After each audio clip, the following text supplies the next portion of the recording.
this. Yeah. And then, okay. Bouncer. Internet ready. Called out the Shade Borough recently. Yeah. Pushing narratives and profiting off of negativity. And so the question is, I'm not going to lie, I was just like, I actually support him. Because we have had conversations on this podcast about the narrative of black fatigue. Fatigue. These are the accounts, the accounts that contribute on a high frequency towards black fatigue. I haven't followed Shade Borough in about a year and a half, because I started to, because I'm always posting on the podcast and I'm always putting content out. I'm on the internet all the time. When you're on the internet all the time, you're absorbing a lot of stuff from here, there, everywhere. Energies. So I just started filtering it down. Me and Drizzy had a conversation just getting away from it. Because you know what it is, yeah? You think that that's the internet. That's not even the internet. I know, of course. Do you know how I know that it's not as well? I've got another Instagram page.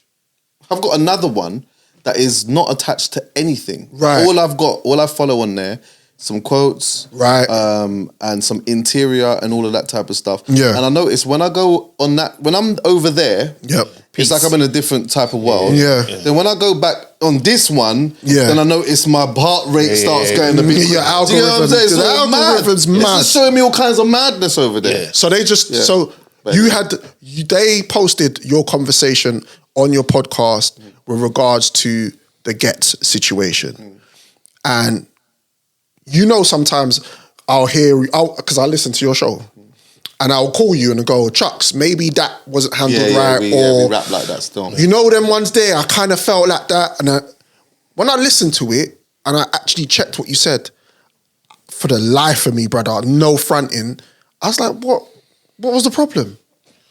What was the problem? Can I play Angel's Advocate? Go for it. I think, first of all, big up to everyone that's bringing attention to this sad turn of events, man. Yep. You know, like, it caught everybody off guard. Massive. And I think that is, if I'm going to shoot Chuckie some bail, I think, like everyone else, it caught him off guard as well. And he's reporting from the perspective of, I know one of the people involved in this, and unfortunately, it's the person that it's not looking good for them. Yeah. Right? But we have to, first and foremost, condolences to the family. Facts. To the gentleman, Eubin, that lost his life. Yep. I hope the family's getting the support that they need. I think the problem with the internet is in scenarios like this, and this is why it's important that those of us with voices that use a microphone, we have to be careful, because on the internet, they will run with a certain narrative all the time. That will put something in a certain light that becomes gospel. Like we said earlier, they ran with this story. Mbappe dropped 20 mil to donate to Jamaica. No, they didn't. But people in the comments are taking it for gospel. Into it. And it's like the time it took you to read what that post was and comment there, you could have gone online on Google and just typed in Mbappe and donation and got your facts. I think they kicked Chuckie's back in because they're thinking, yo, someone's passed away, and they're thinking that's all the focus should be, is about that person. Right. Which is fair. Right. Shade Borough, though. Can I say I don't think that is? Shade Borough, though. Hold on. I'm going to give you the other side of the coin. The other side of the coin is, at the time, we don't know at the time, specifically, Chuckie he could have got that information 2 seconds before he went onto the pod. Right. And then he's talking from that perspective. As I'm deeply saddened by what has happened to the gentleman. Mm-hmm. The thing is, though, we all got our own biases towards people we know. Yes. I know the person that's involved in this, and it's heartbreaking to me that this person's involved in it because I know them personally. Yes. So it's how you want to look at it. I agree that our focus should be on the sad events that took place. That's where our focus should be. It's just that the internet is twisting a lot of people's words to say, oh, well, what they really mean is you can't tell someone what they really mean when you've heard what they've said. you can only ask them, can you elaborate on that some more, please, so I can understand properly? Because now we've got a bunch of Donnies popping out like, well, yeah, you know, why would I stop if I was on the scene? What we doing? It's rambling. What rambling? Which leads to the question, and I know Chuckie's got a lot to say, but my question is there more of a cost being a voice and having a real voice than actually just Minding your business. Minding your business. Acting like it didn't happen. Is there a cost? Is there a cost? Because how did you feel in that moment? Because you're not somebody who, one, even exudes negativity in your language, your topics, the way that you address people, your delivery. Yeah. The podcast is a really riveting, information-based, charismatic pod. Yeah. So my thing is, when I saw what you said, I was baffled. Right.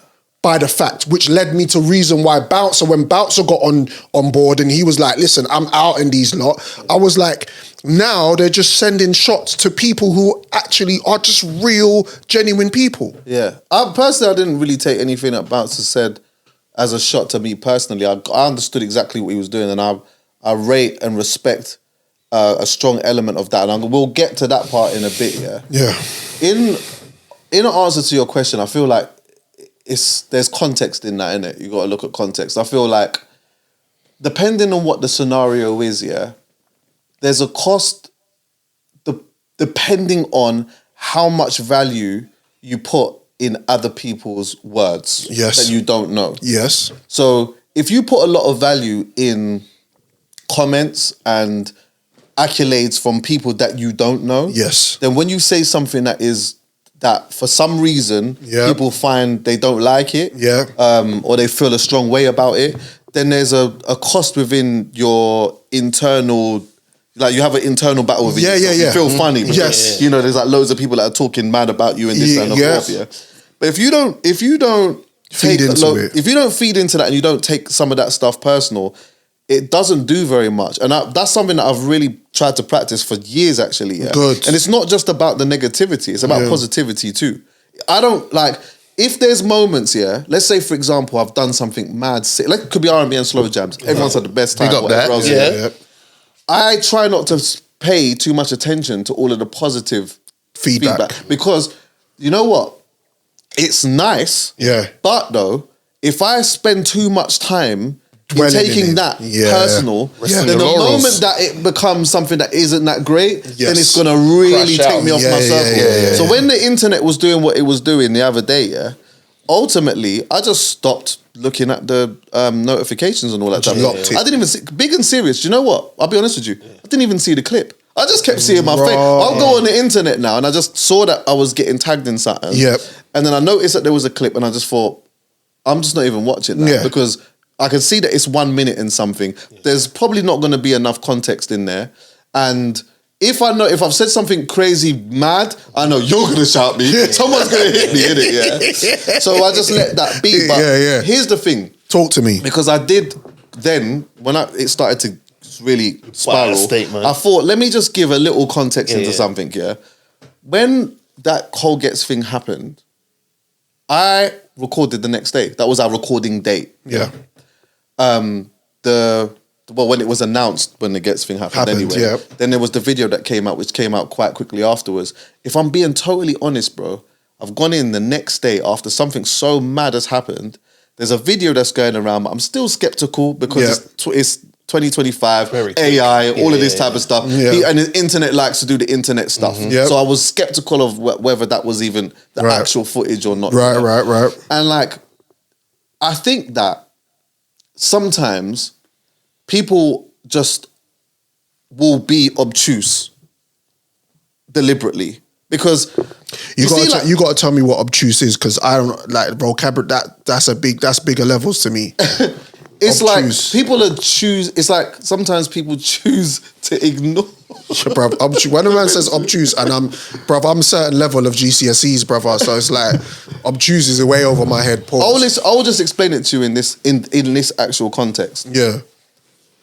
Ghetts has done something absolutely barbaric. It's a fact. I do understand that when the time the clip went around, it was like 4 or 5 days afterwards. So, you know, we've seen a lot more, and there's a lot more anger that is built up over the time. Of course. Understandable. So I can see when people are watching that 1 minute clip, they're watching it 4 days or 5 days later. I get it. Yeah, I understand why. The context of it. Yeah, so they're thinking, oh, you're talking about this guy or whatever. Yeah. Okay, so here's the point, Of course, naturally, what has happened to this guy is insane. Insane. It happened in my family as well. Wow. Like the same thing, my cousin dying in the same way. So I 100% get it.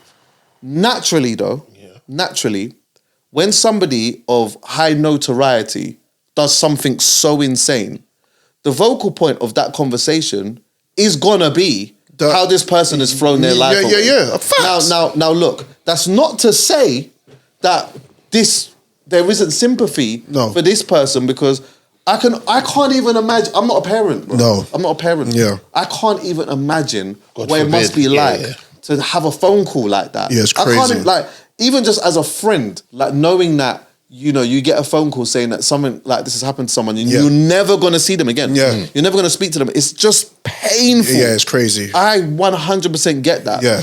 But if I wanted to make if I wanted to exaggerate to make a point, it's like, if I say Nicole Simpson, a lot of people may not necessarily know what that is and what that means. Yep. If I say OJ Simpson, you're going to know who OJ Simpson is. That's a fact. It's not because OJ Simpson was an NFL player who did something insanely crazy. Allegedly. Yeah, apparently. But it's like now the conversation is naturally going to be around that. He's the name. But that's not to say though that this is not like there's internal pain over this side. Like we understand that. Now with Ghetts was and is a staple part of our culture. Facts. We understand and grown up with him, listened to him for a long time. Some of us know him, been around him for a long time. Sure. So naturally, a day after hearing something it's like a shock. This, you're thinking, whoa, this is crazy. Yes. This is actually crazy. So in that moment, I feel like we were talking a lot about that and the throwing away the career in that sense or whatever else, and it came off as insensitive to not talking about this person. But people would be naive to think that in this scenario where somebody of high notoriety has done something so insane, that the only thing that we're going to talk about is this guy, of course, that has been killed, because it just doesn't work. It's like a that. nuance. If Piers Morgan goes down and licks somebody, if Piers Morgan goes out and licks down 6 people, I can almost guarantee you that no one ain't really gonna, like, the names and that will come up and obviously we'll be sad about it or whatnot. But we're gonna talk about the fact that Piers Morgan went and thrown his life as absolute madness. Mental madness. 100%. You know a classic case of what that is, Like, 100. If, say, 50 Cent's in the club with his squad, and we've all seen 50 Cent walking with like his squad, and someone in his squad, everyone runs out. They don't say, oh yeah, John Doe was the shooter. Yeah, 50 Cent, a member of 50 Cent's crew. So this is the important part. But they also don't necessarily mention, you'll hear occasionally the person who got shot. You hear the person who got shot. But the main focal point of that is going to be 50 went there with his guys. And that's the headline. What they did. It's the headline. But you know what the thing is? Do you know what it is? Everyone knows this. Everyone knows that. But the internet will make you think, no, like this is weird. Right. It's like we actually all know this. Yeah, but Chucks, but that goes back to the point about these Shade Borough targeting. They should at least put some pushback to say, hey guys, this video's going around that we posted, but in another post say, hey guys, you know what? Let's allow Chuckie to get back on his platform again and explain or elaborate exactly what he meant. Because bro, I didn't see that episode. I'll check your joint, but I didn't see that episode. So when I saw it, I was like, okay. That at the time, I'm just keeping it a buck because we keep it true. And I was like, raw. I know Chuckie ain't built like that, but I can see how someone would say that's insensitive. I can see that. So let me just see how this is going to play out. because you have a platform. So I wasn't too worried about you because unlike other people, you have a platform to be able to go, right, okay, cool. This is what happens. We've got some things to address, Let's do it. Here's the thing.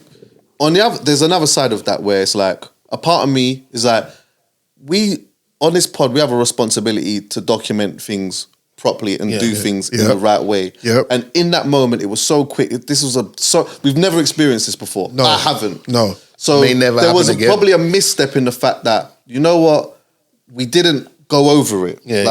How we were going to discuss this and talk about it. It was just an organic raw thing in the emotion. moment. But here's the other thing that's quite ironic though. Yeah. The episode, we talked for 45 minutes to an hour about how sick Little Sims is. Right. That was the main point. Right, let's go. We talked about how sick she is, Yep. I went to her show at the O2 Arena. Yep. Killed it. All of that. I saw your I stories. literally broke that down. I saw that. I literally fully broke that down. Yeah. When the episode went out first, because I remember later on, I'm saying this for a point, because later on it was like, well, you know what, you shouldn't talk at certain times or whatever. As soon as I put the episode out, the first bunch of comments, they're not talking about it. Yeah. They're protecting their friend. I'm like, wait, you ain't even listen to the pod yet. Relax. All you saw was we titled it about Sims. Yep. The description was about Sims. Yep. So it just looked like it was about Sims. Yep. So just on the offset of looking at it, you're upset. But I'm talking about something super positive here. At the end, we talked about it. Of course. And then, do you get what I'm saying? Because it was because at that time there wasn't a lot of information. No. And that's the thing. When I heard about it, Bouncer was talking about it, but even Bouncer was like, I don't really want to say too much right now because there's not enough information for me to talk on the thing. Yeah. And what happens again when you're podcasting and something happens, you don't always get time to go, okay, cool, we're recording tomorrow, what we're going to do. Yes, you can prepare to a degree, but we record every 2 weeks, so we can lean on the fact that, okay, cool, this is still a hot topic and we've had time to digest the story 2-3 days later as a whole. We have that benefit. But when you're recording as often as you have, you're recording off the strength of the information you know. And that goes back to my opinion. Yeah. My opinion is Shade Borough on doing nasty work. Yeah, Shade Borough. They're doing nasty work. But it's in the name. That's the thing. That's the thing. Honest. It's in the name. Let's keep it a buck. The whole thing is about Shade, isn't it? Yeah. And like, what Shade Borough do, and they have done very well. I like the thing Black Fatigue, by the way. Yeah. It's the posting of something with the nice, the sort of like, this person is just person's just out with their wife having a coffee. Yeah. And it's like, okay, we know what we're doing here now. Yeah. This person is with this person, might be a white person or whatever else. And it's like, now this is about having a conversation in the DMs where everyone just starts being upset about something or the other. Yeah. And you know what, like, I just take Shade Borough for what it actually is. It's just like, it is what it is. Yeah. However, when I first saw Bouncer, and he was doing because I ain't even talked about this on my own pod yet. Yep. When I first saw Bouncer going on the internet and doing what he was doing, I thought it was interesting. Mm-hmm. And then there was a moment, where I was thinking like, why is he going so hard like that? Pause. Yeah. I was like, why is he doing that? Yeah. And I was like, just a little bit skeptical until he said something that really made me understand it. And that was when he turned around and he said, yo, there was a moment in time, where I've done this interview and whatnot, and you lot hung me out to dry. Mm-hmm. And in hanging me out to dry, I felt like this. Mm-hmm. It made me feel this way. Yep. He said he wanted to unalive himself. Unalive himself. Yeah, like like that was really deep. And he was saying that, like, that was the vulnerability. No one checked up on in him. that. No one checked up on him or anything like that. No. And I thought, the moment he said that, I said, I get it. I get it. Like, that has been something that he's internalized for a long time, and he's taken a step back. He's recovered from that, and he's looking at the landscape and saying, you know what, I'm not rating this. Yeah. And in that, he's actually going to be wrong sometimes. Yeah. But guess what, though? Sometimes he's going to be right. He's going to be right. He's going to be right. And some people are just not going to love it. Bro, I was waiting for that. When he told me, listen, 24 hours, blah, blah, blah. I was like, let's go. I'm waiting for that thing to come up because you see the thing with our culture. Again, we talk about the love of culture. We spoke about it at the beginning of the show, about how we grew up around culture and how people protected each other. And you get a phone call, you'd be there, someone come and give you a lift, that man over there will give you a little, come do this, There was a togetherness. Now, the internet and some of the powers that be only want to target certain aspects of it. So if you're somebody who has a voice like yourself, I don't think it's fair, and I think it's nasty work for them to be putting out posts. I know it happens. I'm not naive to the fact that it happens. It happens. The Sun do it. The Sun do it. Yeah. Media do it. That's their thing. Clickbait. I'm gonna get caption from this. What's going on? Who said what? Let's create a narrative. But the fact that now the Donnie and Donette has been outed. Yeah, Will and Helena. We know what they look like now. Hilarious. Repercussions and just to nip this in the bud, yeah, because we've mentioned them way too much and we don't care. But I just feel like we, within our own community, we're too quick to bring each other down. Yeah. When that thing happened with Chuckie, they should have done their due diligence, which I'm probably expecting too much from them. Yeah. But they should have done their due diligence and go, right, we're going to put that clip up because that's what's getting all the clickbait and that's what gives us the revenue. Cool. But then we've done a due diligence and gone, oh, wow, well, hang on a minute. He gave a full recap on Little Sims. And spoiler alert, you lot need to pay attention because America is catching on and they'll take Little Sims from us and then you lot are going to be like, oh, but she's not performing for us no more. You should have gone and done your due diligence, and then put up a post and said, hey guys, that post we put up the other day about Chuckie and you say it's being insensitive, yada, yada, yada. Here's the counter to that. They never post the counter. Nope. And the person who's involved in the post they're putting up, bro, they've done it to Steph. Bouncer mentioned it to Steph and I was like, right, you know what, yeah? They really do kick Steph's back in, you know? Yeah. But whether it's Burna Boy, this or that, though, sometimes they do post counters and they do that. They do that. Yeah. But I think that, like, if I have a gripe with them, my gripe is more just the percentages in the shade. Do you get what I'm saying? Facts. I feel like there's a way to look. The business works for them and it makes their money. And ultimately, if the money pays the mortgages important to them, then look, who am I to tell them how to run their business? You know what I'm saying? Yeah. I just feel like the percentages are off. Yes. I feel the percentages are off. And that's what makes it weird. But also, I think that, like, this may not necessarily be all of their problems and all their fault. I do think that they contribute to this a lot, though. Is that on the other side to that is the patterns in the way that people respond to stuff, which isn't always their fault. So what I mean by that is that there's something toxic within everyone. Yes. Yeah? And the way that people respond to stuff is very quick. So even if Shade Borough posted this, but they post a response, the way that the people respond is they see the first few seconds and they just respond. They just want to be upset about it. And it's like, well, ultimately it doesn't really matter because there's has to be something deep in the way that you change the patterns in the way that people think and the way that they react to stuff. Because ultimately, 100%. Whether some people would like to believe it or not, they're going on to just be angry and upset about something. Everyone is angry and upset about something. Can't wait. And it's not even a true reflection of actual life, man. You know, like, it's not the true reflection of life. It's just, there's something in the air at the moment where you just go online and you're just upset, and Shade Borough is a beautiful place to go into the comments and just farm it off. You get what I'm saying? Farm it off especially the Tony Robinson mayonnaise gang. They will be in there making the most noise, bro. They're just farming it off, and you just know who they are. Yeah, and it's just they just want all they need is 3 seconds of something. And that's it. So and you could do the counters, you could do this and that or whatever. All you need to do is put a title. And just 3 seconds, and then people just go. It's fine.